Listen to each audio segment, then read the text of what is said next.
Retail giant Lowe's makes a giant mistake. Hey everybody, welcome to the show. If you're new, I want to thank you for coming. If you're returning, I want to thank you for your continued support. Before we get into today's barn burner topic, let me politely ask you to give the video a like, subscribe to the channel, leave a comment below. I'd love to hear from you. Please watch to the end for my final thought and hit the bell icon so you're notified when new videos are released.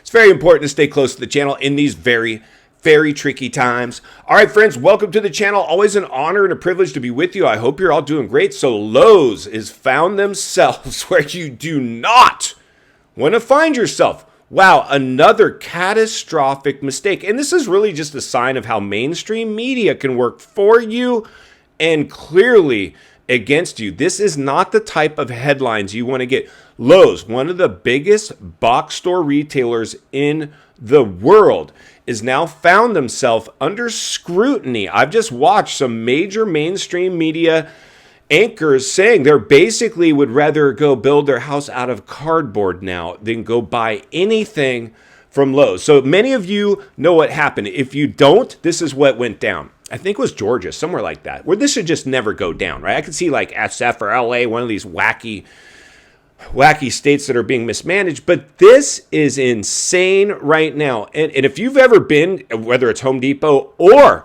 a Lowe's, getting help in one of these stores is virtually impossible. You walk down the aisles and it's millions of products in there. You walk down and you look for some help. Employees go the other way. And then if you can get some help, they're not even happy about being asked. And then they just tell you where it is. They don't go down there and help you find anything. No. And this is why this is so troubling for me personally, because as somebody who works in and around real estate, I can't tell you. And I even did a stint with Home Depot before in their design center as a designer. I know what it's like.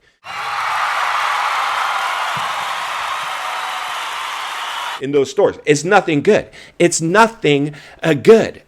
So there's a handful of usually decent employees, and I'd like to consider myself. When I was with them, I brought my A game. I was a top performer. I was the man.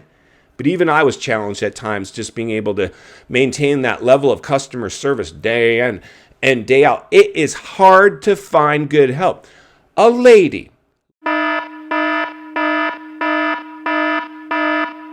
loves her job. In her, I want to say late 60s, working in. She should be retired. Still forced to be out there working. Somebody starts to wheel out a couple grand, not a couple bucks, a couple $1,000s worth of merch. She was probably a cashier at the self-checkout lane, because I don't think you can get an actual cashier anymore to ring you up. You got to do it yourself. She puts her hand on the cart to stop the guy. He's thinking, hey, listen, hopefully he'll just let go of the cart and split. No, he clocks her a couple times in the face, a black eye.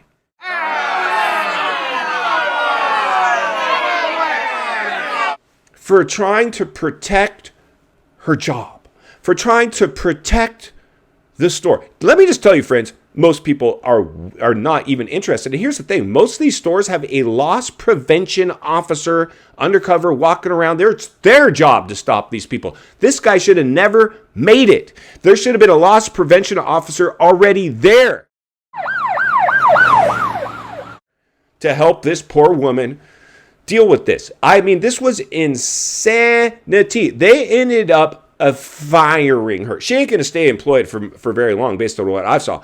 The woman was like the type of employee that you would target. And this was my experience. I remember, now that I think about it, I remember situations where the customer was put before the employee a lot. And even if the customer was clear, see, I'd always had to stay. Anytime I trained anybody or spoke to management, I said, listen, man, you're going to get a bad customer here. It's the law of averages. If you've never helped a bad customer, you're not helping enough customers. That is just the nature of the beast. We've all had to deal with a customer or a person that we didn't want to deal with. It's not going to be rainbows and such.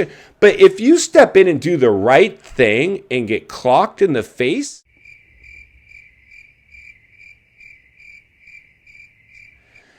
that's bad. That's just bad. And for this company, Lowe's, and we're going to track their stock performance moving forward, because it's looking like they're knocking on the door of a Bud Light style blowback. We'll be asking some questions, polling it here at the show on the community page of the Scott Wanderers of the USA channel and see what you're saying about this. This is going to be really interesting. If this ends up being another big one, like a Bud Light moment, and they find themselves in remaining in the spotlight for the wrong reasons, Home Depot's got to be just hoping for this. I wouldn't be surprised if Home Depot's trying to pay somebody. Now, Home Depot is bigger than Lowe's. I don't think they're threatened by Lowe's, but they're clearly their only and closest competition. Nobody else is that big. So this is a massive, massive issue from Lowe's. My anticipation is at some point they'll be forced to manufacture and contrive some statement where they're saying, we're offering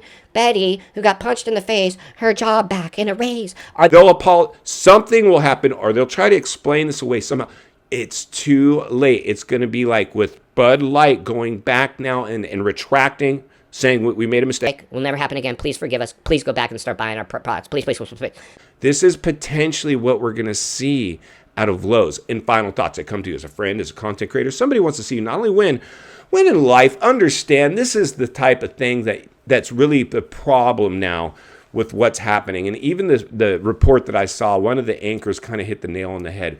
It all circles back to the crisis. The crisis has compromised people's thinking from the top to the bottom. This thing is super, super fragile at the moment. We're putting everything through a massive stress test. And I'm going to be here to blow the lid off it every step of the way, because it's not only what we need, it's in fact what we deserve. If you appreciate the content, I want to humbly ask you to give the video a like, subscribe to the channel, leave a comment below. I'd love to hear from you. If you enjoyed this video, I think you're going to love the next video that's coming in your screen. And there's an easy subscribe icon for your convenience. As always, thank you for your time. Be a good human. I'll see you on the next video.